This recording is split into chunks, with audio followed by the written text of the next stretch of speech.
It's the Patriot Radio News Hour live from the Hole in the Ceiling studios in beautiful Deer Valley, Arizona. I'm Joe Jaquin, CEO of the Patriot Trading Group. I hope you're having a beautiful, wonderful, glorious Thursday morning. Our toll-free number, 800-951-0592. The website, part of your daily routine. Make it part of it at allamericangold.com. We got the news. We got the videos. We got the articles. We got the shopping cart. We've got the metals program. It's all up there. We've got Twitter and Facebook and YouTube now. You can find us there as well. All of it at allamericangold.com. I was telling Ramon, I don't know what happened this morning. I don't have an alarm. I haven't set an alarm years and years and years. I mean, I'm up at 5 o'clock almost without exception. Excuse me, I had a cough there. This morning, I wake up. It's 10 after 6. I was shocked. I don't know what happened. And you know what? It's all of a sudden, like in the last week or two, it's gotten a lot darker. Usually, before, I'm leaving my house somewhere between 5 and 5:15. If I'm running a little late, if I took a little extra time in the shower, maybe 5:30. And it was, especially during the summertime, it's light out there. It's dark still, and even this morning. So when I finally got up, maybe that's what it was. It was just the light didn't come out, and my body just took the extra time. So who knows how this show's going to be? I don't know. I pulled in here. The guy that owns the suite next to ours, he actually beat me into the office, and he just said, he goes, I don't think I've ever been here before you. And I'm like, yeah, I don't know what happened. But anyway, we're here. I have a mental alarm. I set my head for 6:45, and I get up. Always works? Well, never fails. See, it's based on your body clock. See, your body has an internal mechanism. It knows what time it is. Well, my body clock was off by a good hour plus this morning. But, so I don't know. Who knows what's going to happen now? I didn't have all of my preparation time, my solitude as we get ready. A lot of people talking about the tax plan, and I don't know how they decide how it's all going to work. But UBS came out and said it's not going to happen. Right? I don't know what they know that other people don't know. I'm going to read to you the comment out of the DNC, which is it's just all of this goes hand in hand. It's kind of like with the football stuff and the disrespect for America and when I read the comments from the DNC, you kind of get my point. I mean, this is something you would think everybody would like to try to accomplish, right? All the Republicans and the Democrats and all. You would think, hey, let's get something done, right? Let's try to get something going. But I don't know. I do know this. It won't be what was presented yesterday. We'll have to see, and I'm sure we'll do the whole thing, the whole watch, week after week, hopefully not month after month of how long this will drag out. They still have to do a budget. So I don't know. It's going to be October 1 here. The new fiscal year is supposed to start, and I know that at least as of right now, there hasn't even been a budget being presented. So I don't know how that's all going to work. We'll have to wait and see how it's all going to play out. We're going to talk. I didn't get to it yesterday. I mentioned it briefly. Sam Zell, the state of the commercial real estate market. We will definitely talk about that. We will talk also today, another thing I haven't gotten to in a couple of days, the $2 an hour factory worker in Mexico, another Federal Reserve head, this time Federal Reserve Governor Bullard. He is the St. Louis Fed governor. He was out saying no more rate hikes. And then we're going to talk about wholesale inventories.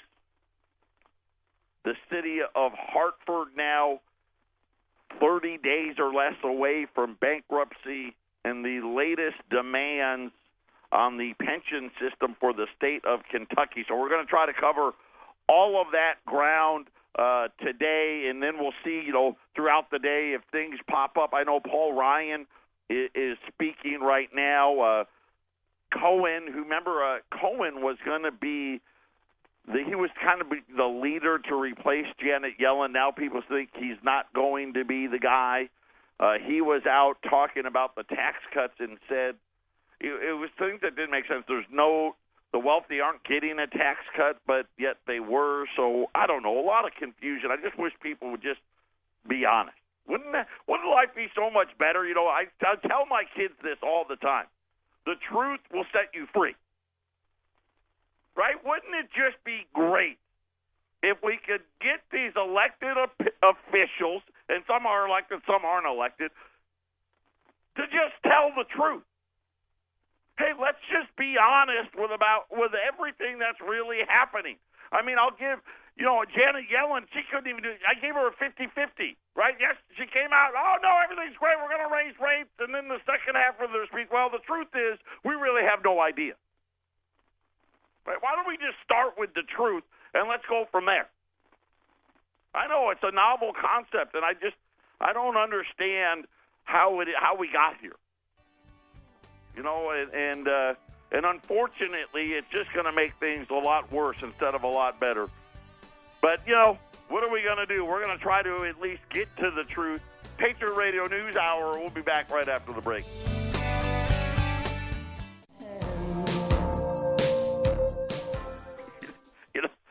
Eric used to always say, a bad deal never gets better.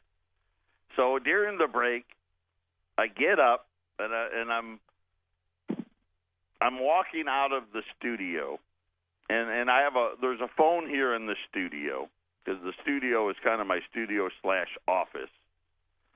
And, there's a cord that it goes across the ground. So, I got to step over like a, I don't even know, a couple millimeter thick phone cord. And about once a month or so, I catch it on my foot. And, of course, today that happens, right, because I'm just not with it today. The phone goes flying off the desk, smashes onto the ground, which I've done this a bunch of times. So this is probably, right, you would think that I'd probably find a better solution, but no. And apparently I have killed the phone. The phone is now dead today. Arlene, though, I have Arlene, thankfully she's smarter than I am, said, hey, you know what, I'm going to go take the phone out of the other office and I'll bring it in here. So then I can destroy that one as well, I'm sure. But yeah, that's what happens when you don't get up on time. So we've talked a lot about the housing market, right? And I'm concerned because it doesn't make sense to me, right? What doesn't make sense to me is how can prices be as high as they are, and we're seeing all these bubbles now like Denver and San Francisco, and I actually have a list of them, and if I get to them, I will, of the biggest bubble cities out there now. And you can't, and it would be fine, right? Hey, listen, if people were making $30 an hour, $40 an hour, okay. But when they're not making any more money today than they were 20 years ago, and home prices, are up by more than double, it doesn't add up. And we've talked about how sales are falling and how Wall Street owns now hundreds of thousands of U.S. residential properties, and they all talk about the supply problem and the fact that, I keep telling everyone, listen, we don't have a supply problem. There's just no homes for under $200,000 anymore. And, of course, that's the homes that most people can afford. Well, earlier this week, Sam Zell was on CNBC. He's one of those regulars. I call CNBC the idiot box, right? It's the debt cheerleaders, if you will, because and kind of like what I do. Obviously, we sell gold, we sell wealth insurance. And I try to articulate why it is everyone needs to own some. So I'm not telling you to put all your money into gold, that you shouldn't do that. Just like you shouldn't have all of your money in the debt market. That's equally ridiculous. And everybody needs to have some, right? And we all operate on the same premise, which is I hope it doesn't come to the point where I have to use it, right? Because then things have gone horribly, horribly wrong. Well, they had a hard time, because then I watched the interview, in finding the silver lining when they were pressing Sam Zell about the value of commercial real estate. Now, here's another one of the things. When you start thinking about, okay, how is it we don't see these bubbles? And we know retail's decimated, even in this town, right? Wendy walks PV Mall. Her and her girlfriend do it, and they walk it 2 or 3 times a week. So on Monday, and of course it's Thursday, but she told me on Monday, because and maybe, I'm sorry, I think it was Tuesday she said. So they walked on Thursday, and then they walked on Monday. And for those of you that aren't, here in town and don't know PV Mall, I apologize, but just picture one of the malls in your town. You know the ones where all the stores are closing, and this is not in a bad area. It's not. This isn't a mall in the ghetto or anything like that. And she said when they walked it Thursday, then they came back to walk it on Monday. 3 stores closed, or one closed, and 2 others put up their out of business signs. And just over the 3-day weekend, one of them was Gymboree, one of them was Perfume Mania, and I forget what the third one was. But all these stores that had been filing bankruptcy and closing, and we know that this is happening at a rate even faster than the Great Recession. And so Sam Zell's out there, and they're talking about commercial real estate. And he's this is how he, guy's a billionaire, and this is how he's made his money. And they wanted to give a 5-year outlook, right, which I think is great. Because when you really talk about when you're planning, especially when it comes to your finances and building wealth and all of these things, you've got to take more than a 24-hour, 30-day, 90-day view. You got to look out 5 and 10 years. Zell highlighted the significant excess of inventory. Now, remember, I've been telling you, half of the malls need to close. Now, the experts that aren't me will tell you a third, right? I'm telling you half. And you think about how the cities have gone. I don't care if you're in Denver or Phoenix, if you're in San Diego or L.A. or if you're in Chicago or St. Louis. It doesn't matter.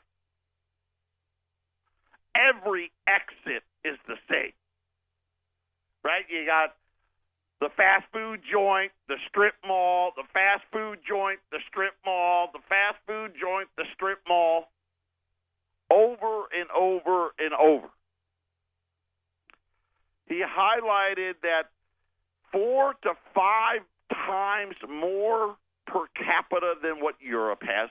In other words, the commercial space, commercial real estate. This is how overbuilt Zell thinks it is. And he said investing in the space right now is like catching a falling knife. You start with the fact that we have way too much square footage per person,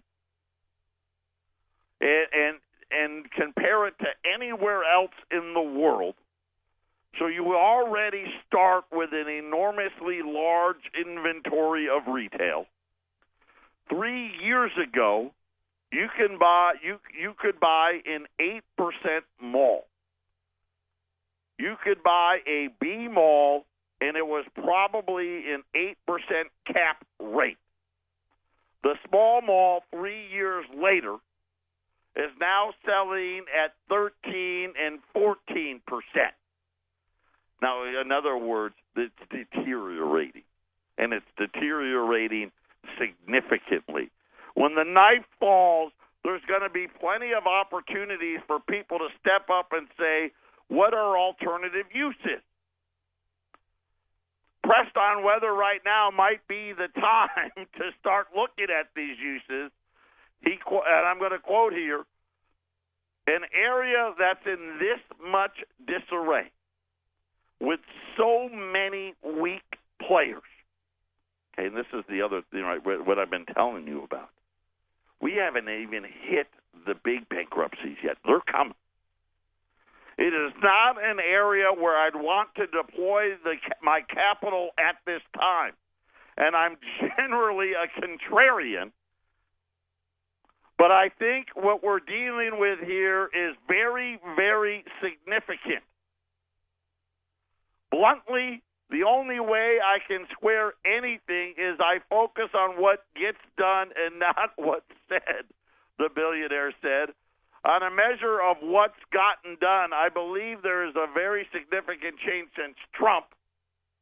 Right? And of course, and most of that is he's more pro-business. Unfortunately, it's not enough for me to deploy any of my capital. So when you're sitting there and thinking about where this really ends, if you have housing falling, automakers are shutting down. You know, the funny thing is they still insist that auto sales are okay, yet they're all closing plants. By the way, GDP second quarter got revised to 3.1%. They made, and just like I thought, they made zero change to the fallacy of the car sales.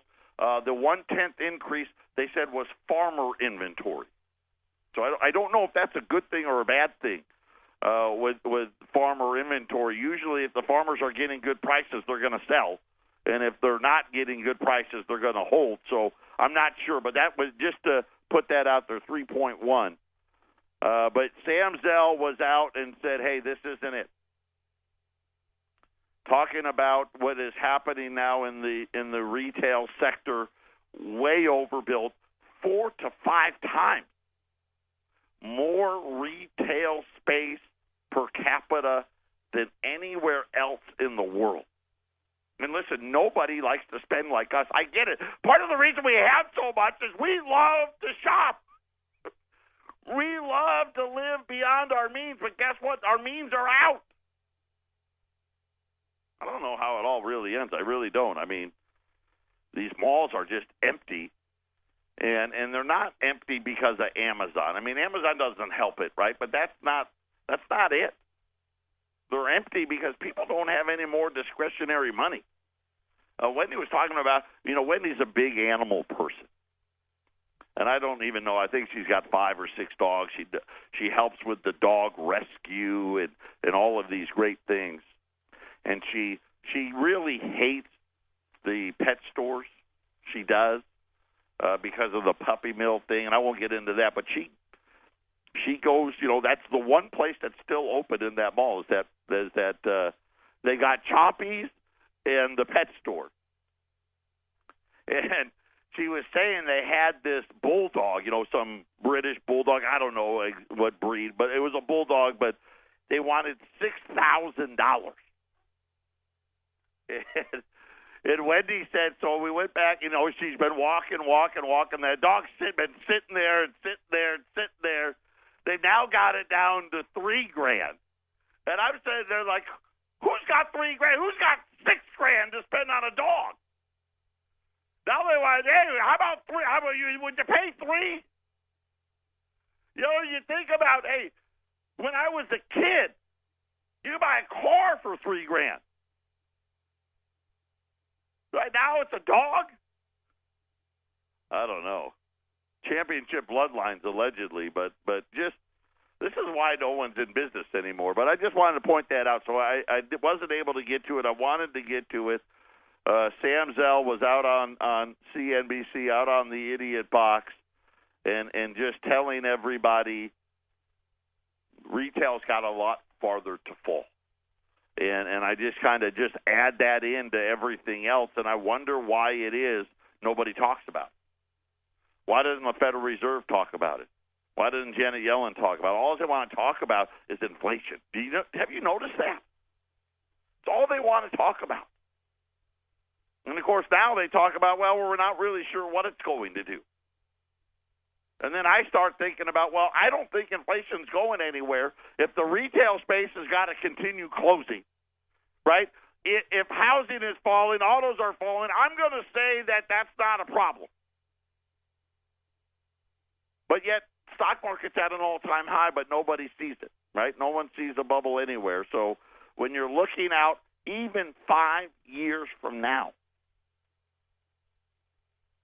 they're still not interested. So then I saw this article about I don't know if you saw it. It was in the Arizona Republic. It was all over online about what a Mexican car factory worker makes. I'm going to share that with you next. Patriot Radio News Hour.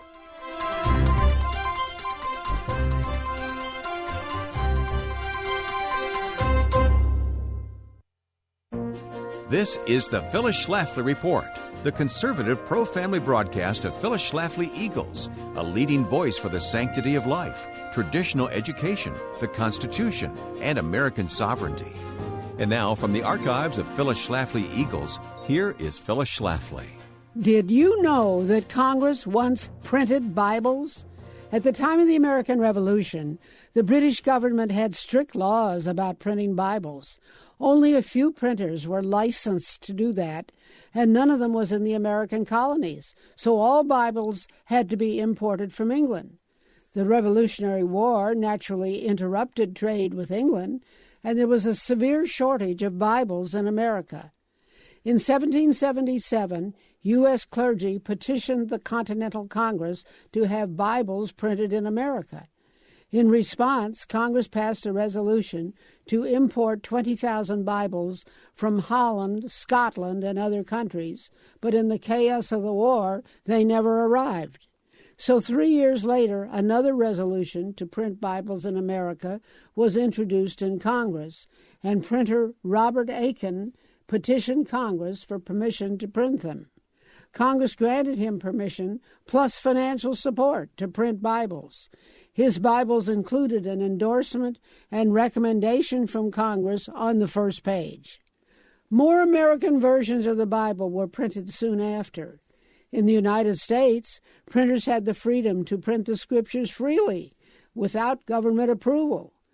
This was a radically different situation from what they had been used to under British rule, and it was a great victory for religious freedom.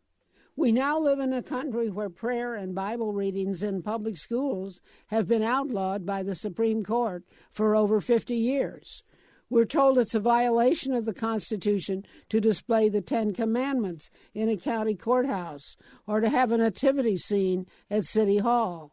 But interestingly, the Continental Congress did not consider for a moment whether their appropriation to print the Bible was an affront to religious freedom. They knew it was not. When we look at changes in America, we should be concerned about our loss of religious liberty. This has been the Phyllis Schlafly Report from Phyllis Schlafly Eagles. In 2016, the conservative movement lost one of our strongest leaders, but Mrs. Schlafly's work and her voice continue through this radio program, our work in Washington, and the influence you have in your own community. Be part of that legacy at phyllisschlafly.com. We encourage you to bookmark phyllisschlafly.com and join us again for the Phyllis Schlafly Report. If you couldn't make it with your own two hands, he was backwards, use words like no. So they talk about the great jobs market here in the U.S. You hear it constantly. And they've been promising better pay. And, of course, I've been telling you, it's not happening. It's not going to happen. And I'm going to highlight this because it came out 3 days ago about how much a auto worker in Mexico earns. And the example that they gave was at an Audi SUV plant. And it really doesn't matter, Audi, Ford, General Motors, but they don't want to. And using Audi makes it better somehow.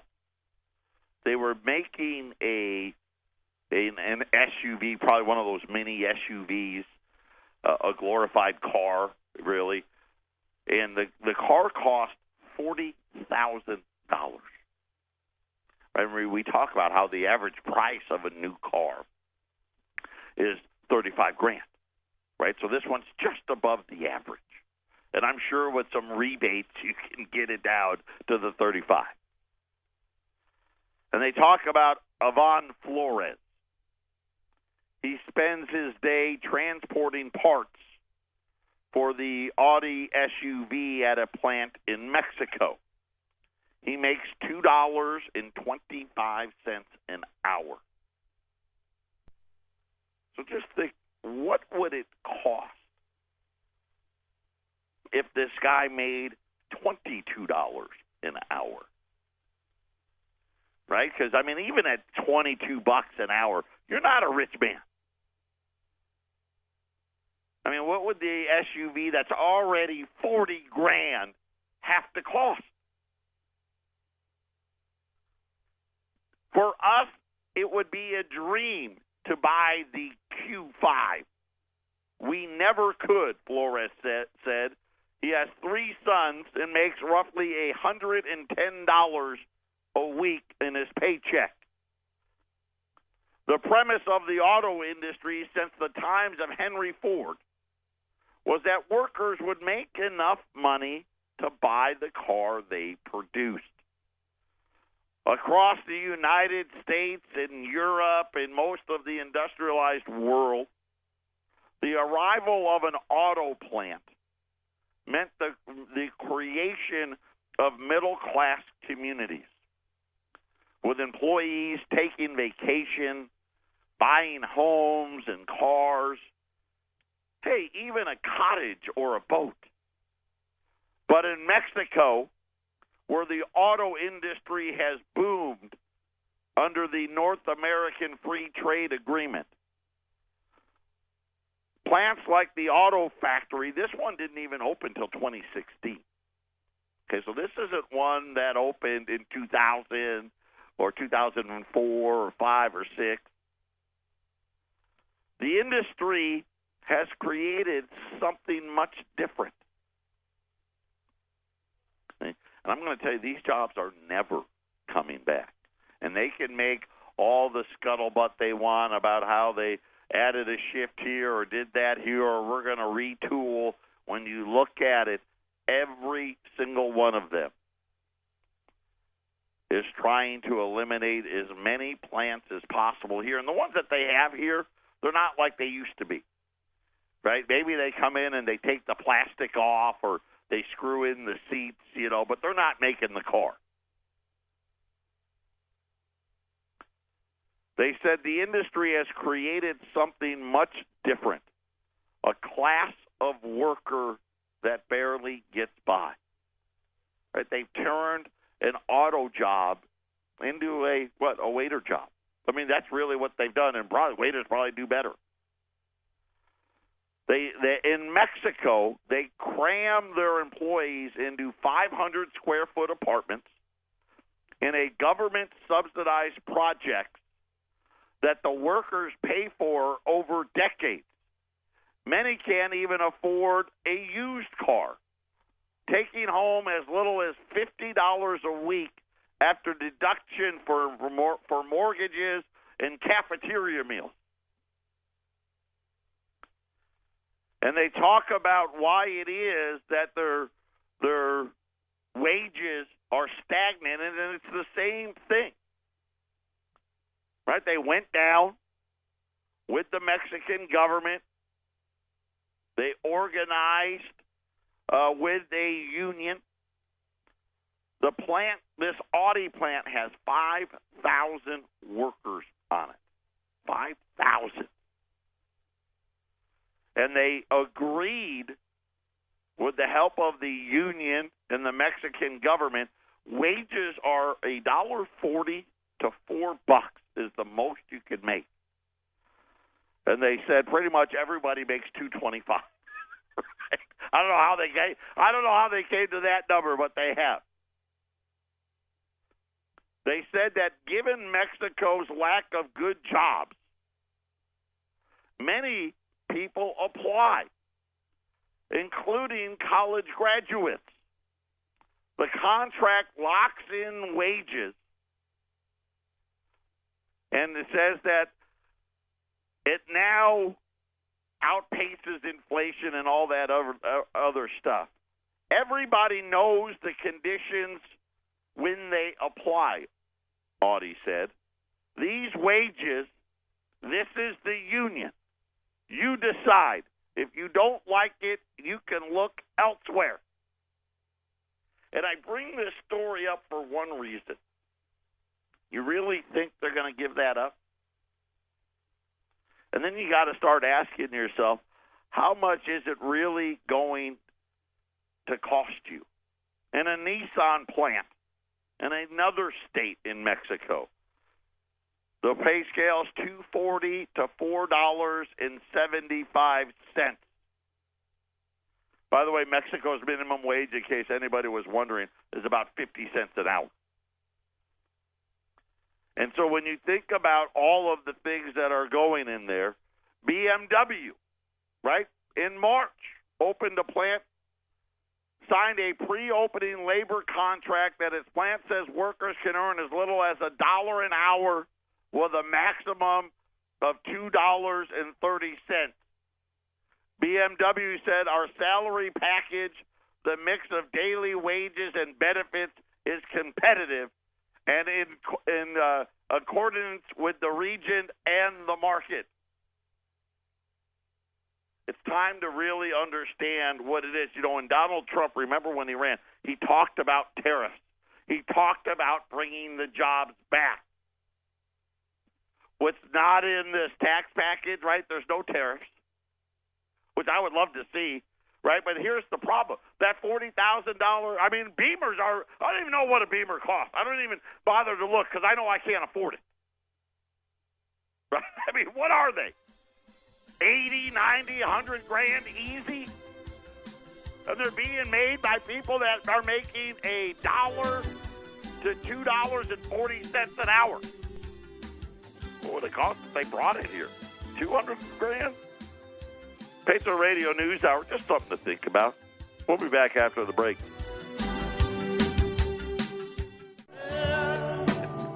Hey, I think I found why wages aren't going to go up anytime. You know, the North American Free Trade Agreement is going to go down as, I probably would say, the single biggest factor. You know, and it's hard because I know that Eric, when he was going off the charts, off the chain, about how devastating this was really going to be back in the 90s, and talked about the New World Order and all of the process here and what this was going to do to the American middle class. And it's happened. It's here. 44 million people working more than one job. And you have to. No one can make any money. I mean, there's a few. Look at what we talked about yesterday. 1% have 40% of the wealth of the nation. And really, and once you go to 10%, you got 90. But, I mean, it's just incredible. And then you start thinking about all of the debts and promises that need to be paid. This is out of the Lexington Herald. We have written frequently over the past several weeks about the disastrous pension funds in Kentucky that are anywhere from 42 to 84 billion dollars underfunded. Just depends on what kind of math you'd like to use. Right? So even the Herald's like, hey, the 42 billion, yeah, no, that's using some bad math. It's probably a lot closer to the 84 billion. We have argued before these pensions, like the ones in Illinois and Ohio and New Jersey and all these other states, are so helplessly underfunded, they haven't a prayer of ever being made whole again.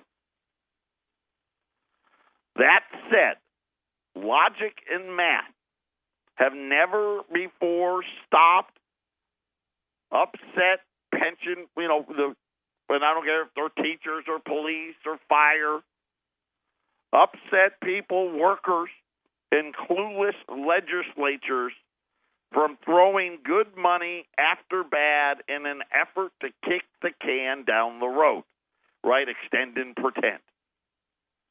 It should come as no surprise that as we reported today, Kentucky's 365,000 teachers and other public employees are now demanding taxpayers contribute a staggering $5.4 billion to their insolvent Ponzi schemes over the next 2 years alone.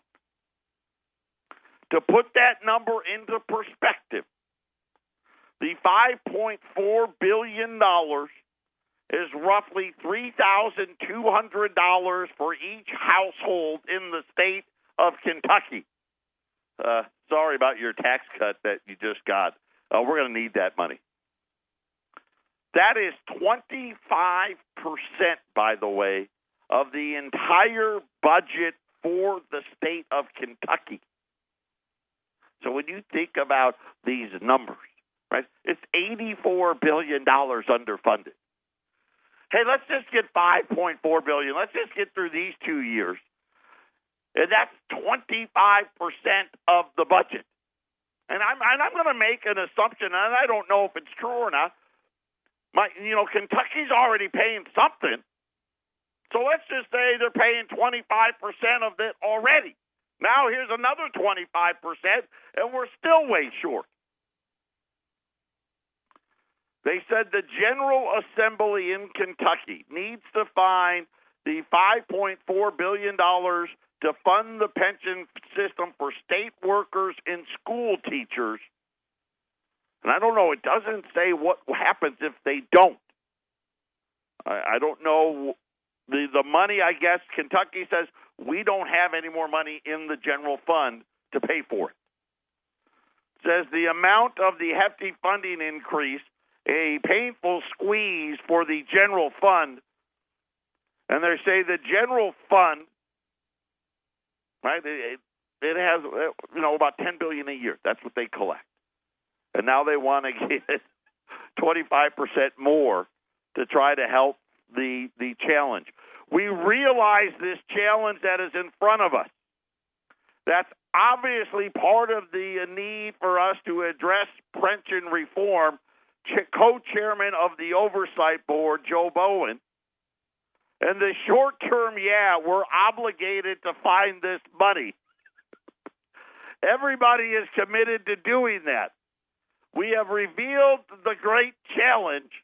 We have embraced this great challenge as opposed to previous members of the legislature, perhaps, or perhaps not. In a presentation on Monday, the Oversight Board was told that total employee contributions for fiscal years 2019 and 2020 would be an estimated $2.47 billion a year, up from the $1.52 billion they currently pay, or an increase of almost $1 billion. Unfortunately, they still need $5.4 billion more. So it's not going to work. So what are we really going to do?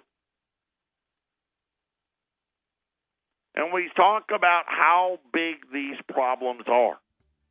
Okay? Now, Kentucky's come out and said, listen, we got a $3,200 per household problem. And, oh, by the way, that only buys us 2 years. So 2 years from now, what is Kentucky going to say? Hey, by the way, we need another $3,200 and another $3,200 and another $3,200. Problem is, no one's got $3,200. Patriot Radio News Hour. Final segment coming up. Final segment here on this Thursday. Gold's up $3.20, $12.87 and change. Silver's up 5 cents, $16.88. I've got another great special on Silver Eagles today. I'll have it up on the website in a few minutes after I get off the air. This just came in.